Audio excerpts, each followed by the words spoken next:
Woke federal workers panic over Trump firing them all. Trump may win the upcoming election. He may not win the upcoming election, or maybe he'll win the upcoming election, but maybe the votes won't work out the right way. Who knows? According to Politico, feds are sweating a Trump comeback. They're finalizing Biden priorities, dusting off their resumes, and delaying home repairs as they fear losing their jobs. And if you go by the betting markets, which is not a poll, it's just people putting money up and betting one side will win or the other side will win, so far Trump's election forecast is pretty good. He's at 59.5%. Harris is at 40.5%. So almost 20 points more as of today. Coming from Politico, feds are sweating a Trump comeback. EPA employees are shuffling to safer agencies. An Interior Department worker is putting off buying a new car and poring over Project 2025. And civil servants across the government are worried they might soon get fired. They have reason to think they're going to get fired because Trump and also J.D. Vance very aggressively have said they plan on clearing out the federal agencies. The federal agencies have a lot of establishment people in them, a lot of woke people in them, a lot of people who have been concerned about the people in Washington, D.C., and not the rest of the people in the country. Federal agencies just keep growing year after year after year, no matter what. And Trump has talked very openly about bringing Elon Musk in to do what he did to Twitter to the federal agencies. Elon Musk is brilliant. He was very successful with what he did with Twitter. Twitter operates very well, kind of better than it ever has before. And it's doing it with like 80% less employees. So it's a significant threat, and these people should take the threat seriously. Federal employees throughout the executive branch are panicking at the thought of another Trump administration. Former President Donald Trump has pledged to demolish the deep state. And when you pledge to demolish the deep state, and the deep state kind of knows who they are, they know he's pointing at them. His running mate, Ohio Republican Senator J.D. Vance, has said Trump ought to fire every civil servant in the administrative state. It's not just campaign trail bluster. In the waning days of his first administration, Trump sought to make it easier to fire federal employees, a move that was quickly reversed by the Biden administration. Many of these federal employees can't be fired because of their employment contracts with the government, with their unions. So what Trump did was he didn't figure this out until later at the end of his administration. But working with an advisor, they figured out they could reclassify employees as what they were calling Schedule F employees. That didn't go through until the end of Trump's term, but Trump is ready to jump on this now as soon as they get in, were they to win the election. Workers in some agencies are particularly distraught about a possible Trump return. The former president and his allies have singled out certain agencies, including those that issue environmental rules, as prime targets should they return to office in January. Climate, clean energy, and conservation programs scaled up and burnished with cash during the Biden administration are certain to be lightning rods for Trump and his team. That's looming large over energy and environmental workers who are feeling the pressure on a professional level as they're hustling to get Biden's priorities wrapped up in the coming months. It's also hitting them personally as they fear they might soon be out of a job. The prospect of a Trump return is shaping how one Interior employee and their spouse, another federal worker, are handling their finances. Quote, "We've stopped doing any money spending things because what if we're without jobs next year?" the Interior employee said. "We need all the savings we can get." That couple has put off buying a new car and paying for needed home repairs, according to that person. Quote, "We're both feeling the heaviness of this right now." That employee and others interviewed for the story spoke to Politico's E&E News on condition of anonymity because they feared retaliation if a Trump administration takes over in January. Quote, "They're so vindictive. I can see them going back through E&E News articles and saying, 'You're fired,' according to the Interior employee." Neither the Trump nor the Harris campaign responded to requests for comment for this story. They do have other things to think about right now. Does this mean a bullseye on environmental agencies? Yeah, it does. Very likely all of those people who are into agenda, Washington, and the establishment will all be wiped out and replaced with new people that are just focused actually on the environment, not politics. At EPA, the Environmental Protection Agency, There's a feeling that employees there will be specifically targeted during a Trump administration in the future. According to Nicole Cantello, president of American Federation of Government Employees Local 704, which represents workers in EPA's Chicago-based regional office. That's led to a significant amount of movement of employees out of EPA into what would be called safer agencies, she said. She's noticed a recent trend of staff leaving EPA to move to other agencies that are trying to hide within the government, including the Department of Energy and the Department of Commerce, according to her.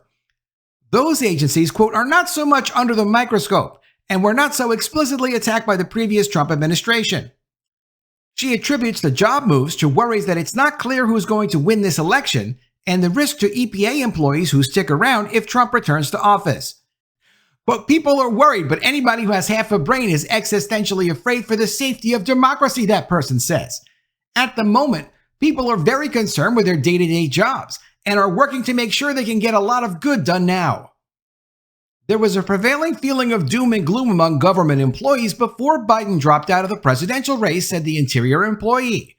Harris's entrance into the race brought a sense of relief for some civil servants who thought she stood a better chance at beating Trump, according to the employee. That person would be much more comfortable with Harris in the White House, they said, but they don't see her victory as a given, although she's had an edge in some recent polls. She's really losing her edge, and she's got less of an edge than Biden did at this point in the race. She's got less of an edge than Clinton did at this point in the race. She doesn't have much of a shot according to what the numbers are right now, although anything, literally anything can happen in an election. Especially an election for President of the United States. We learned that back in 2020. And we also learned that even further back in 2016. Quote, I just don't trust polls after Hillary Clinton, that Interior employee said. Fed's fear about Trump's are justified, said Representative Jerry Connolly, a Virginia Democrat whose district is packed with government employees. Quote, federal employees are rightly concerned about what a second Trump presidency will mean for them and by extension for the American people they so dutifully serve. Trump has pledged to fire or relocate more than 100,000 federal employees who live and work in the D.C. region. This would eliminate the focus of the whole D.C. mentality inside D.C. Also, by pushing a relocation, it's not the same thing as a firing. So if the president has more authority to say, for example, I want to take the Department of Energy and move it from Washington, D.C. to Montana. If he chose to do that, the people that are D.C. people many of them, would choose not to move. Anytime you relocate a headquarters, many employees don't move, and that saves the company from having to lay them off. In the case of the government, it's the same situation. According to Connolly, Trump has repeatedly and shamelessly mocked the work of career experts and scientists, going so far as to scrub references to climate change from government websites. He has even promised to abolish entire government agencies that do not sufficiently bend themselves to his whims, Connolly said.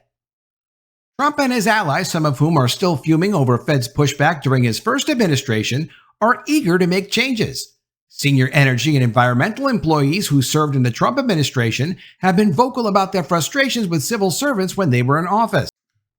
Because when the president was elected, when Trump was elected in 2016, he expected government employees, and the people who voted for him expected government employees would follow his instructions because the president is the CEO of the federal government. Government employees are supposed to follow the instructions of and try to implement the policies of the president. But Washington didn't like the idea of change. They didn't want to change. It interfered with their relationships and their political ideology. So many government employees didn't listen when they had the chance to follow the instructions of the actual elected president of the United States. They did their own thing. And the people that did that and managed to get their name written down on a piece of paper are probably going to get fired. There's almost zero chance they won't get fired this time around if Trump gets in. Trump-era Interior Secretary David Bernhardt penned a book after leaving office titled, quote, You Report to Me, Accountability for the Failing Administrative State, where he expressed concerns with the civil service. And the concerns were the civil service are off doing whatever they want with the federal government with no oversight, just based on their own wishes, judgment, influences, whatever it is that they want to do, political ideology. And of course, that's really not sustainable. Trump's former EPA chief of staff recently released a book that criticizes the civil service called, quote, "Y'all Fired, A Southern Belle's Guide to Restoring Federalism and Draining the Swamp." In it, she suggested moving the agency's headquarters to Florida or Texas. She wrote the EPA section of Project 2025, a playbook organized by the Conservative Heritage Foundation. She wrote that EPA's current activities and staffing levels far exceeded its congressional mandates and its purpose. Trump has sought to distance himself from Project 2025 on the campaign trail, but his record as president and his comments during his campaign signal that environmental agencies would be on the chopping block.